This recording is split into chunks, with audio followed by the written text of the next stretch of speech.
In a world of instant downloads and next day delivery, the idea of patience can feel, well, almost radical, right?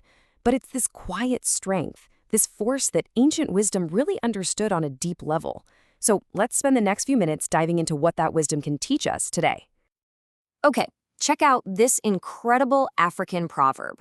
Patience can cook a stone. Just think about that for a second.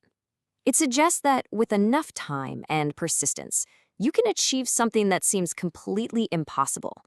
It's not about brute force. It's about that steady, transformative pressure over time.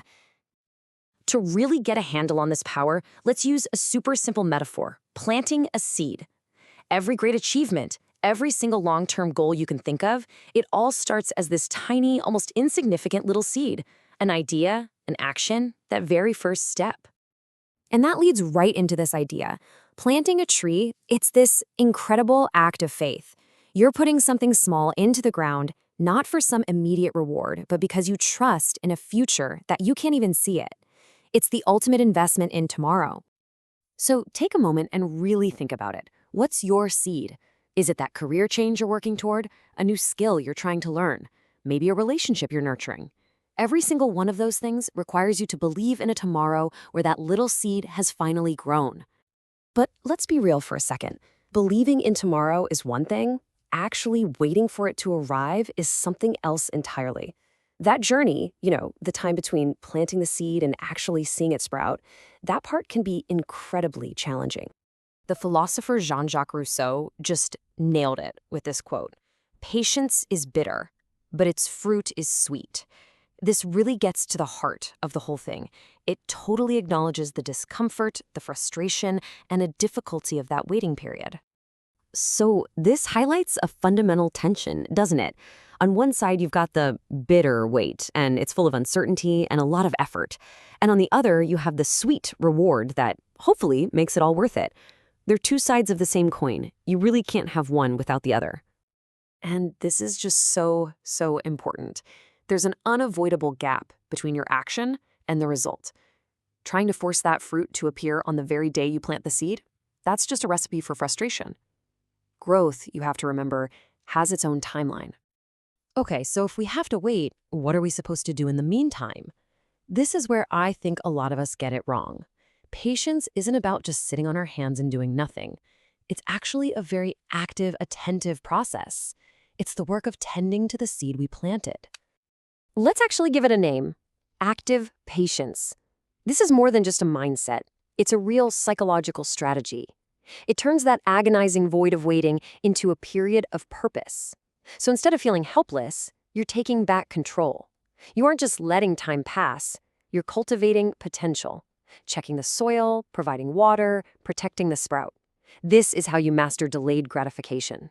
So how do we actually practice this? Well, it kind of boils down to two key steps. First, like we've been saying, you have to start with belief. You plant the tree. But second, you have to be attentive. Think about that proverb: "He who waits for the moon waits in vain if he does not watch the sky." This is all about mindfulness. It's not just waiting, it's watching, noticing the little shifts, and staying connected to the process. That engagement is what makes the wait productive, not painful. And crucially, this applies to our own personal development. We are also a seed that needs tending. We have to give ourselves the grace to grow, to make mistakes, and to develop over time. A huge part of active patience is self-compassion. So we've planted the seed, we've gone through the bitter wait, and we've actively tended to its growth. And now we get to the best part: the harvest. This is the inevitable reward that makes the entire journey completely worthwhile. I love this promise. It's so simple and direct. It's not that a patient person might eat fruit. They will eat ripe fruit. See, rushing the process gets you something sour and undeveloped. But patience delivers the reward at its absolute peak sweetness and maturity. The Persian poet Sadi Shirazi just broadens this idea out so beautifully. Every single skill, every area of expertise follows this exact pattern. I mean, think about learning to ride a bike or play an instrument. It's crazy difficult at first, right? But with patience and practice, it becomes second nature. It becomes easy. And for anyone out there who feels like they're on a journey that's just never going to finish, this is such a powerful reminder. Every process has a conclusion. Every long, winding road has a destination. And patience. Patience is the fuel that gets you there. You know, when you look at all this wisdom together, you start to realize that patience isn't just some personal virtue. It's actually a reflection of a universal principle in nature. It's a fundamental law of hope. This might be the most powerful metaphor of all. We've all been through dark times, those long nights of struggle or waiting. But just like the sun's return is an absolute certainty, this proverb reassures us that the hard stuff is temporary. The dawn isn't just a possibility, it's an inevitability. It's a guarantee. So, the whole point is this. It's all one in the same cycle. Planting a seed, getting through the bitter wait, and then tasting the sweet fruit, that's the same natural law as enduring a long night and seeing the dawn break. It's a promise that's literally built into the fabric of the world. So, let's bring all this wisdom back to you. Knowing that the fruit will eventually ripen and the dawn will always break, what's the harvest that you are patiently, actively tending to in your own life? What sweet fruit is waiting for you at the end of your journey?